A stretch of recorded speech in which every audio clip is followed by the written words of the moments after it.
Jangan pernah menganggap besar terhadap sesuatu yang kita miliki gitu. Apa aja yang kita dapatkan nggak ada. Jadi nilai materi itu di hadapan kita itu sebenarnya harus kecil.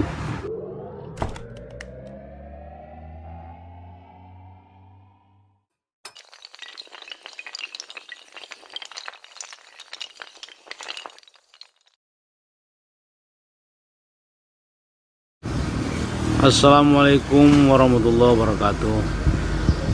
Karena sebenarnya konsep iman itu, biar mantap iman kita itu, pertama kita harus yakinkan setiap pekerjaan ibadah kita yang sifatnya melakukan kebaikan, kita harus beranggapan mungkin inilah yang terakhir. Kita sholat saja harus begitu pemikiran kita. Mungkin ini sholat saya yang terakhir, bisa aja ajal saya nanti datang menjemput. Jadi sehingga ada rasa keinginan benar-benar untuk khusyuk gitu. Itu satu konsep yang harus kita perbaiki. Kemudian yang kedua, kita juga harus menyadari dan meyakinkan kalau konsep-konsep perbuatan amal yang kita lakukan itu apa sudah sempurna ya gitu, sudah diterima kah gitu, seolah-olah belum pas gitu, belum duduk, apa yang kurang gitu. Lalu ingin mengkoreksi, kalau seolah-olah ibadah sholat kita, ibadah puasa kita, kurban kita itu belum diterima gitu. Jadi ada rasa keinginan kita untuk terus berbuat dan memperbaiki gitu. Kemudian satu hal ilmu pasti yang saya alami, jangan pernah menganggap besar terhadap sesuatu yang kita miliki gitu. Apa aja yang kita dapatkan nggak ada. Itu hanya sebuah permainan dan sandiwara. Jadi nilai materi itu di hadapan kita itu sebenarnya harus kecil. Harus kecil. Jadi itulah yang membuat kita tumbuh keberanian dalam melakukan suatu hal, berbuat gitu.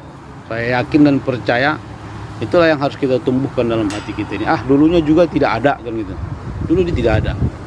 Jadi sekarang keberadaan yang Allah kasih kepada kita itu, inilah yang benar-benar harus kita yakinkan kalau itu adalah amanah. Amanah sebuah pertanggungjawaban yang memang membuat kita itu benar-benar harus berpikir gitu.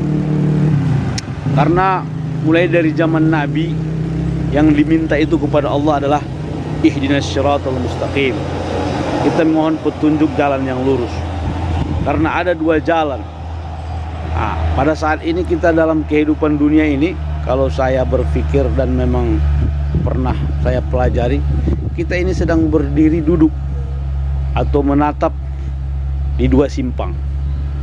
Yang mana simpang kanan itulah jalan kebahagiaan, yang apabila nanti kita suatu menemukan titik, yaitu dari titik kematian, maka disitulah ada awal tapi tidak ada akhir. Kalau dunia ini, kalaupun kita merasakan fasilitas mewah, punya rumah mewah, punya mobil mewah, semua serba-serbi diatur semua, tapi kebahagiaan yang ia miliki itu juga yang ia rasakan itu hanya satu. Nanti akan Allah sempurnakan kebahagiaanmu di sorga 99 lagi. Kembali tadi kita kepada titik simpang itu. Di simpang yang kanan inilah yang disampaikan ibu dan ayah kita, orang tua kita, saudara kita, guru-guru kita. Inilah jalanmu, inilah yang harus kau ikuti. Inilah ihdinas syiratal mustaqim itu. Maka tempuhlah ini. Tetapi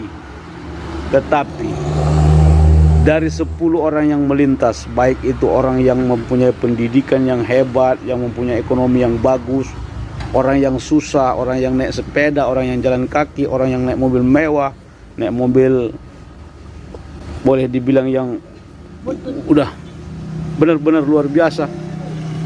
Tapi dari 10 orang yang lewat itu, 8 itu mengambil jalan kiri. Hanya ada 2 yang mengambil jalan kanan. Kita sudah melihat itu dengan jelas di mata kepala kita sendiri.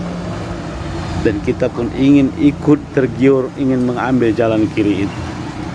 Di surah Yasin dikatakan, sebagian besar di antara kamu itu hidup dalam kesesatan. Artinya dalam konsep hidup sekarang ini nyata kita lihat manusia itu kebanyakan hidup mengambil jalan kiri. Padahal nyata-nyata jalan kiri itulah jalan penderitaan yang tidak ada akhir, saudaraku.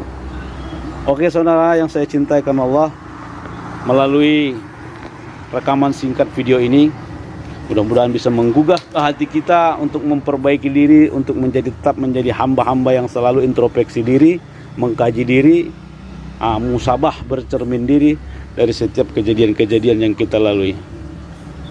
Pada intinya kita lah yang tahu tentang diri kita ini siapa. Jadi berusahalah untuk terus membenahi diri dan memperbaiki diri, dan yakinkan bumi yang kita pijak ini adalah sementara. Kita jangan terlalu melihat segala sesuatu itu dengan mata telanjang, tapi lihatlah dengan mata hati, biar agar kita tahu bagaimana mendalami kehidupan yang fata morgana ini. Wabillahi taufiq hidayah wa billahi nasta'in. Assalamualaikum warahmatullahi wabarakatuh.